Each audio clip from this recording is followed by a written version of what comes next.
Duress and Egress. Asher observation. Man of science though he was, the first thing Asher Mir did was shoot the damned thing. The pyramid hovered inside Io's atmosphere, close enough to be impacted by a projectile flung at sufficient speed. In the time it took Asher to blink twice, he knew the angle of attack and the mass of the projectile. Asher finished building the mounted railgun before his coffee had cooled.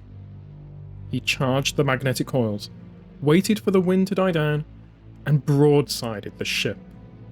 He had expected the projectile to hit a kinetic barrier, or best case scenario, impact the pyramid, and cause utterly infinitesimal damage. Instead, at the moment of impact, the projectile stopped existing. Asher's brow furrowed, while an irrepressible smile crept over his face. His metal arm clicked and hummed gently of its own accord. The pyramid had the audacity to park in front of his laboratory and pull such a cheap trick.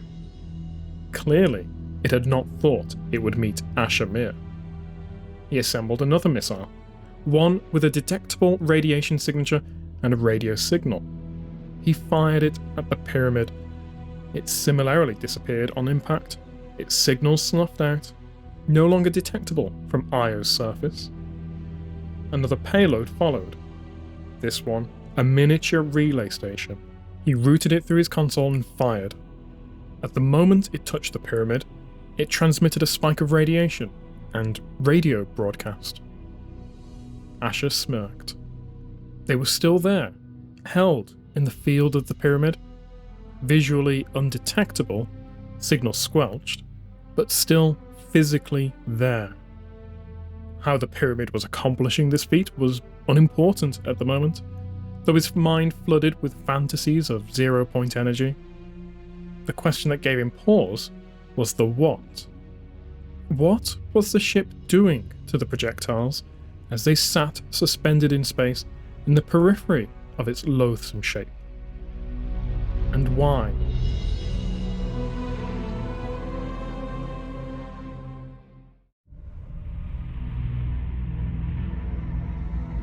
Duress and Egress. Sloane, Overseer.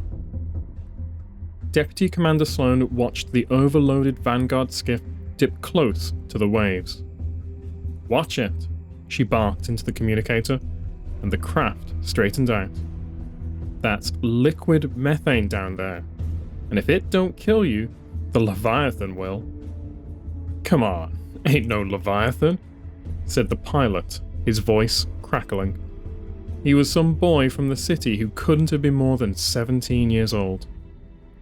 "And if that's methane, how come you don't even got a helmet on?" Sloane grinned.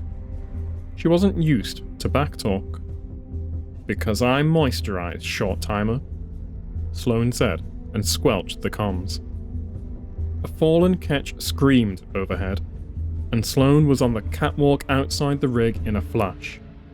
She bellowed at the men working on the deck to cover clear of the cargo as she drew her scout rifle and dropped to a knee. The first few dregs were dead before they hit the ground, but the winds whipping off the seas sent her next shots wide. She figured the landing party would go for the cargo shuttle over her men, so she spun to take a sightline toward the craft, but the things were charging for the supplies instead. She cursed and leapt over the railing, landing like a crash of lightning. Her earpiece sprang to life. "Sirens watch. This is supply craft Vienna Stinger, looking for a place to put down. Landing pad 5, south side," she shouted over the crack of her rifle. "Offload what you brought, and I'll have a supply team swing by in a minute." She plugged 2 more dregs, and the ketch's engines changed from a roar to a whine. A half-hearted volley of wire rifle fire spattered the landing pad from the ketch as it blasted away. Sloane called out to her team. No fatalities. Nothing taken but 2 crates of fresh supplies. She ordered the team to the next landing pad and began climbing the long stairs back to her perch. They hadn't hit while they were loading the Golden Age technology for shipment back to the city. They were after the supplies. They were leaving. She looked up at the pyramid in the sky and frowned. The door to her office closed and sealed with a hiss. A soft blue light on the panel promised that the seal was airtight. Sloane walked across the room to watch the seas through the open hole blown in the side of her rig.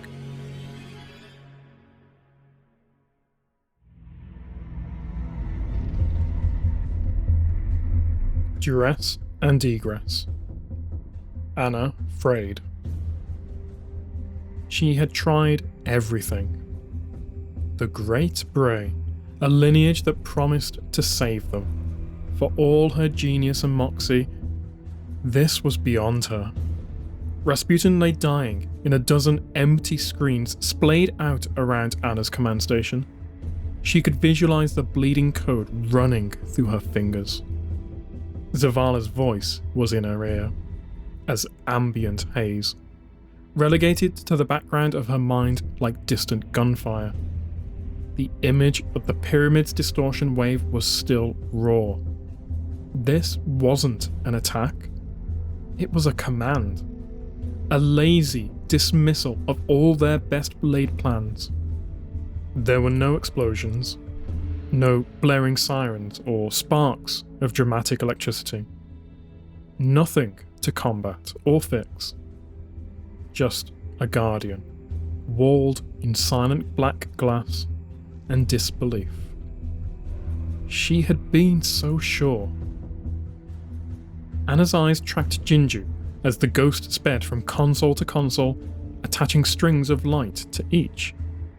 They slowed her as she went, buried under some load. Anna! Jinju's voice strained under crushing distortion. I think I've got him. Most of him, but not for long. The words cut through the distant gunfire. What? Anna asked. Her voice came softly at first, unsure what form to take as the information processed. What? Jinju groaned and whispered an exasperated, Hillary, Engram, it's not ready. Anna, no! He'll go insane! I can't! The light tethers attached to Jinju began to pop, one by one. It's this or nothing! The prospect sent Anna tearing across the room. She belted a command into the air, and a floor safe opened in response. Anna snatched the dodecahedron enclosure from the safe and braced it in front of Jinju. Jinju, do it! The ghost shell reformed to forge a directing structure before her core erupted with light and data. A stream of pure information beamed into the engram, filling it with spiraling wisps of light. Did you... As much as I could. Outside the windows, bolts of atmospheric friction dragged flames through the sky, as warsats plummeted from low-orbit defensive positions. Their impacts were distant.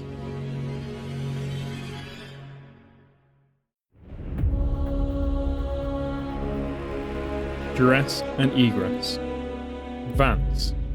Canary. Brother Vance's smile fell as the Titan entered his sanctum. The smell was unmistakable. Ancient gunpowder, burnt oil, scorched Vex fluid, the burnt tang of steel overused through 100 lifetimes. You have the perfect paradox? Vance said, his voice as steady as he could manage. He extended his hands. May I? The Titan shrugged, then dug into his pack for the shotgun. He placed it in Vance's waiting hands. He ran his fingers over the barrel and tested the weight of the stock. Ah, he said. Not the original perfect paradox, is it? The Titan stood in confusion. Vance waited for a moment with his head tilted before he continued. You did not claim this weapon from the tomb of Saint 14, but instead through some fractaline-powered tesseract, yes? The Titan nodded, then stood for a long moment looking at the blind man. That sundial made it, he said finally. Vance's grip tightened on the gun. It was heavy, loaded with 8 shells. Tactical mag. Getting this one had taken some time. And how many timelines did you thoughtlessly tether to our own for this weapon? Our world now bears the strain of how many additional realities in exchange for this hollow abomination? Vance's mind swam at the thought of the infinite web that pulled on the shotgun. How much fractaline did you sacrifice for this? 400 fragments? He paused, aghast. More? It's got a trench barrel, said the Titan helpfully. Remove yourself from my sanctum, Vance said, placing the shotgun down like a dead animal. You have accelerated the end of all things, and I must update my prophecies accordingly.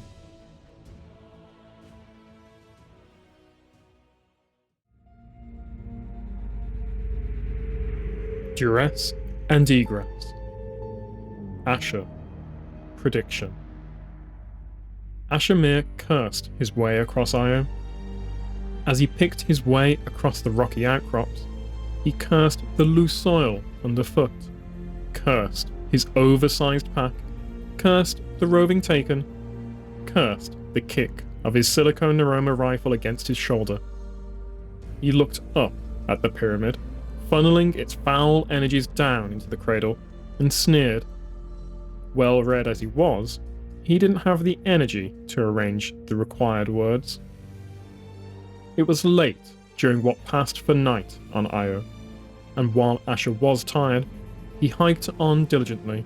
He stopped only once, briefly, to study a snail whose shell was growing tiny clusters of crystalline black obelisks. He crept down through the cavernous spaces beneath the cradle. Unfamiliar roots protruded from the earthen walls. He calmly observed the pattern of a twitching shrieker, and his calculated ricochet sent a band of taken roaring down the wrong pathway. He passed unmolested. Eris was in her meagre camp near the twisted roots of the enormous tree. She knelt near a beam of light coming from far above, which filtered through the pith of the tree to strike an unnatural splash of cambium petals. Asher noticed the smells of sap and burned cooking oil. She said she was pleased to see him, though when she sought to clarify the cadence of his supply drops, he felt she might be put off by the unexpected visit. As he unpacked what he had brought her, she explained the tree, the messages, the whispers, the thrilling struggle to glimpse the face of the unknown, even if that unknown may be trying to kill you. She was smiling as she spoke. Asher understood exactly what she meant. He rested by the fire. Nearby was a small table that held samples of hive chitin, clippings from the tree, ashy soil, and an open notebook that Asher saw was a personal journal, which he quickly flipped shut with distaste. He reached again into his pack.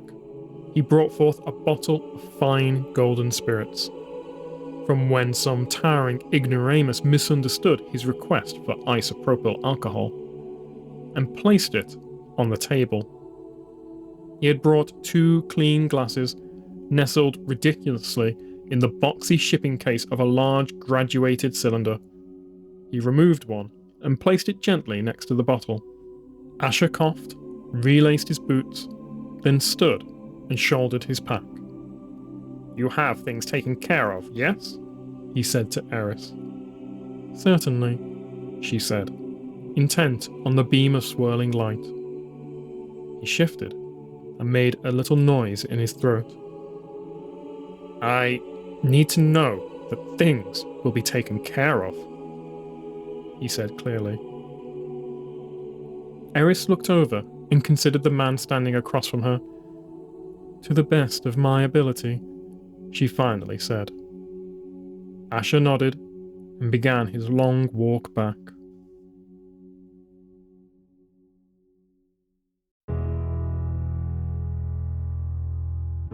Sloane, Wavebreaker.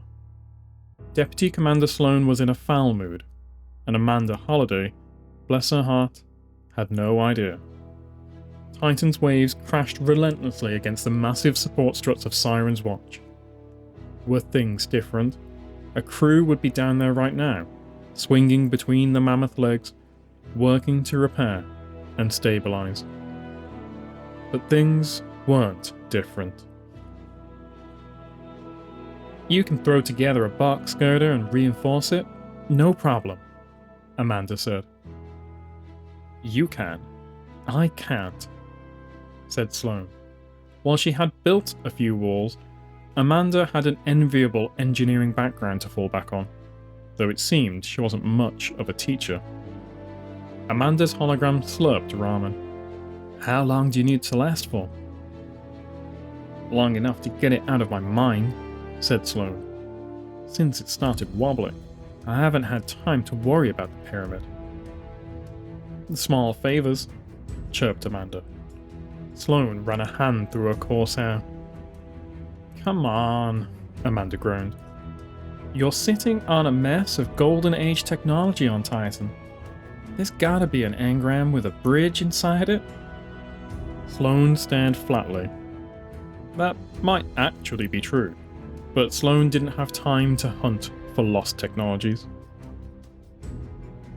Make a wavebreaker then. Tetrapods bolted against the strut, or better yet, something out in the sea to break the wave early. If you can't take it when it hits you, you go out and hit it before it gets started. Like this. Amanda leaned forward and did something in her ramen bowl that Sloane obviously couldn't see. You're not looking, Amanda said, and tilted her bowl forward just enough to spill broth over her desk. She cried out with laughter. I'm hanging up now, said Sloane, and after a cheery wave at Amanda's melodramatic pout, she did. The hologram faded out, leaving Sloane in the dark. She stayed there for a long time.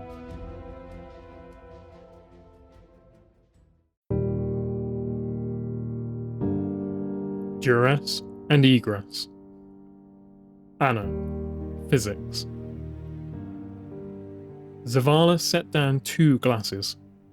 He watched Anna's face as he poured velvet-looking liquor and filled them. Her eyes were focused on the grains of his desk, how, to the unobservant, they would fade away into the greater canvas of wood, indistinguishable from each other. The traveller hung behind him, buried in a darkening cloud, a part of and apart from the sky. I can't believe we lost, she said. We are not lost. Zavala pushed a glass toward Anna. I froze. We still don't even know what. If we saved anything, she said. It's not so easy to act in the face of defeat. The prospect of a future is something we have to keep in mind. Anna glared at Zavala. Nothing we do is supposed to be easy. Isn't that the point? This was a stress test, and I buckled. Faith, Anna. You reminded me that we wrap ourselves in the doubt of past failures. Without you, the city would be ash and rubble more than once. Anna scooped the glass into her hand. She smelled the liquor, winced, and placed it back on the table. You believed in me. Rasputin was my job. Yes, and he still is. A job for the future, Zavala said and sipped his drink. Now we have a new job. Eris needs our support. Tell me everything isn't over.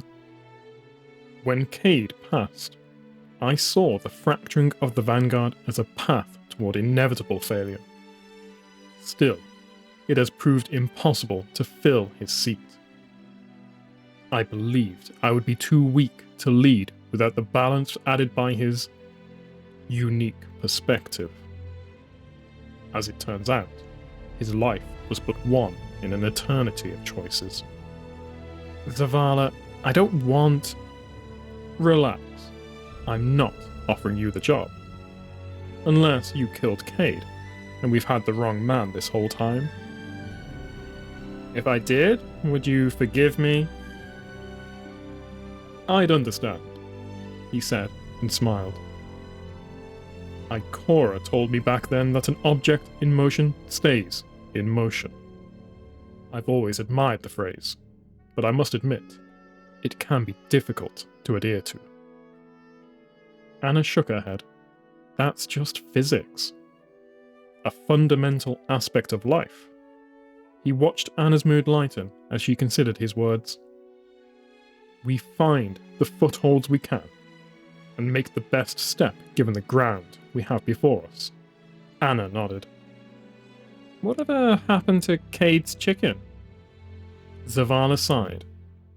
I believe Saint has anointed it as some sort of pigeon lord. Anna's locked jaw melted into a smile. Life does not wait for us, no matter how long we live it. Drink your drink, Zavala chuckled, his glass to his face. Before the Lord of Pigeons summons us to attack the pyramids.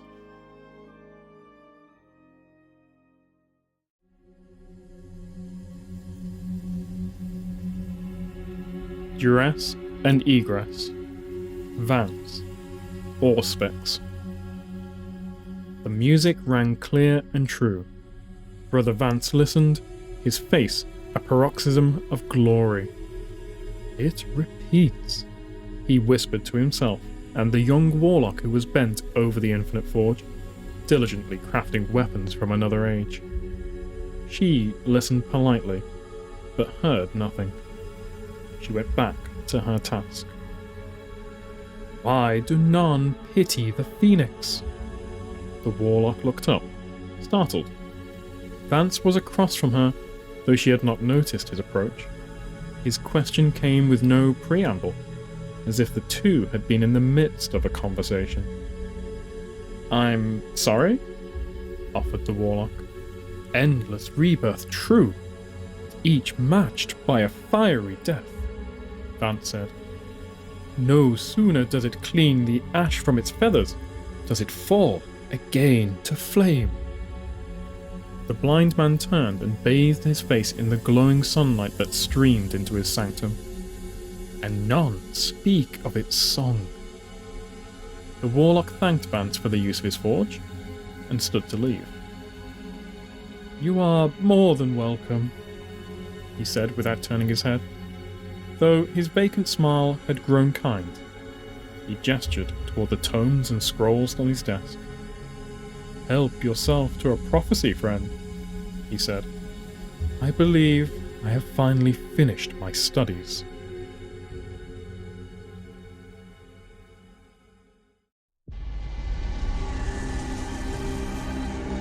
Duress and Egress. Asher, conclusion. As Ashamir watched his assistant's ship tear into orbit for the last time, it occurred to him that he had not expressed how truly satisfactory he had found some of their work. He briefly entertained the thought of leaving a letter, but there were others more deserving of his thoughts. And if he worked in descending priority, he might never make it to his assistant, which would defeat the purpose of the exercise completely. Instead, he went to the Pyramidion. The Vex are not born, yet not created. Desire to understand this conundrum brought Asher to Io. He reasoned that the pyramid, with its alien resources and unknowable power, had likely come for the same purpose. The dark ship sought to take the secrets of the Vex for itself. But Ashadmir had already staked his claim, and he was prepared to defend it. He soon stood at the gate of the Pyramidion. The Vex security responded as he knew they would, and he was prepared. He piled their broken corpses on the plates and continued inside. He destroyed the first 100 Vex, then the second. A Minotaur roared into being before him, and he crushed its Radiolarian core in his metal fist. He climbed forward over their clawing limbs. He slipped in the cooling rue of their dead fluid. Asher swallowed a mouthful of blood and kept moving. He paused by a whirling gate and watched the aperiodic waves, then stepped through at the only possible moment. He walked steadily through laser grids that seemed to bend around him. He hung calmly in a gravitational tourbillon as the ground beneath him flickered and shifted madly. And the Vex began to observe. The corridors of the Pyramidion were lined with glowing red eyes. The metal mannequin stood dumbly, twitching, shuddering as Asher passed. A familiar area unfolded before him, a cubist sinkhole reeking with the flat, base stench of slate mud and bleach. He looked where the sky should be and found another impossible shape, another fractal contradiction. Far above him, placid in its Penrose vortex, the vast Radiolarian lake lapped gently at the metallic shores. The man reached up to the lake with his metal arm. He then reached with his arm of flesh. He reached with both, and he brought the lake down.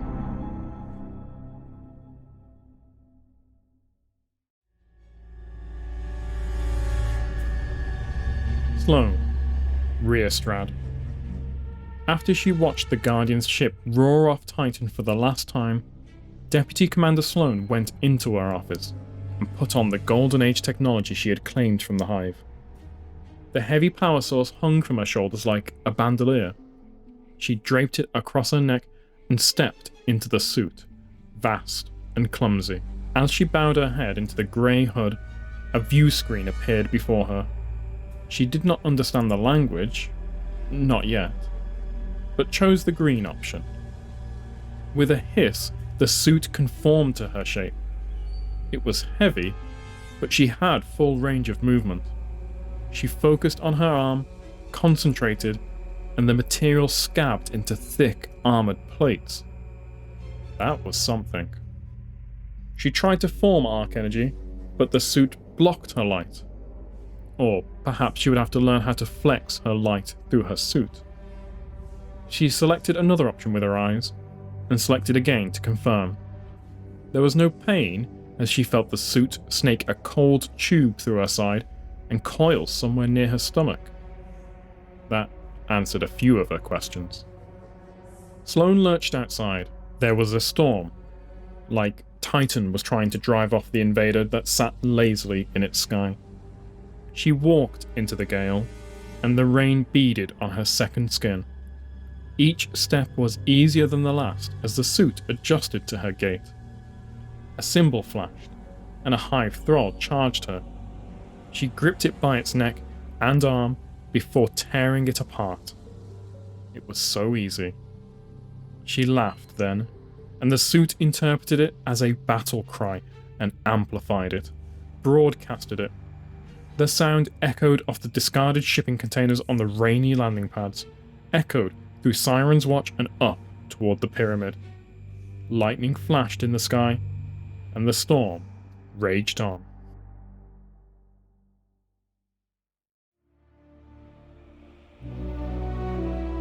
Duress and Egress.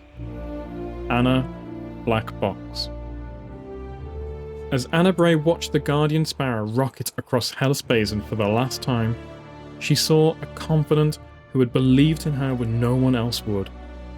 That faith, Zavala had reminded her, was a bond with more power than all the Warmind weapons in the system.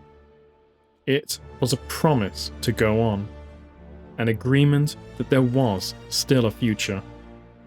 Ginger had called it reverse salvage. She knew a thing or two about building something from the wreckage of their past. The building was nearly empty.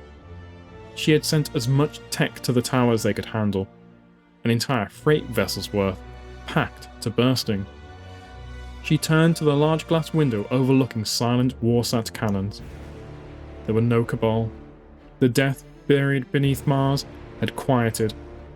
Valkyrie subroutines that could be maintained remotely remained active, just in case. Jinju ran final checks on the jump ship. A dark pyramid loomed overhead. An experimental exo chassis was secured in the ship's cargo hold. 1 foot in front of the other.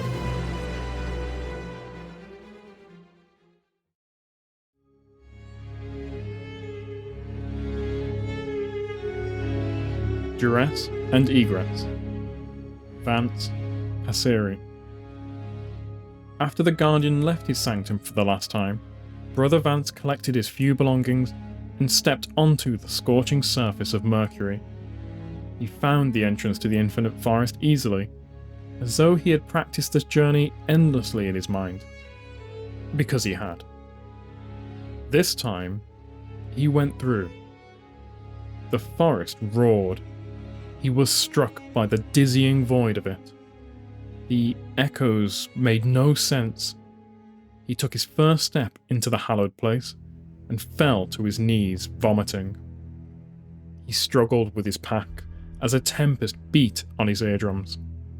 He withdrew his infinite simulacrum, impossibly small in this immense space, and with trembling figures synchronized it to the frequency of the crack in the forest. It ticked like a metronome, and then silence. The forest was sealed.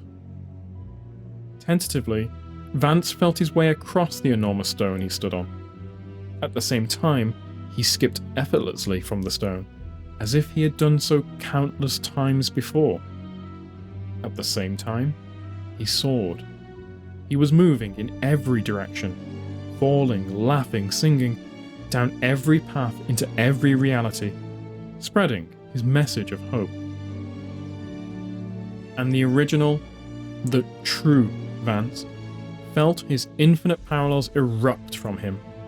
He felt them bear him up as they passed. "Thank you," he said wordlessly, unable to breathe from joy, and felt 100,000 touches of reassurance. He found he was weeping.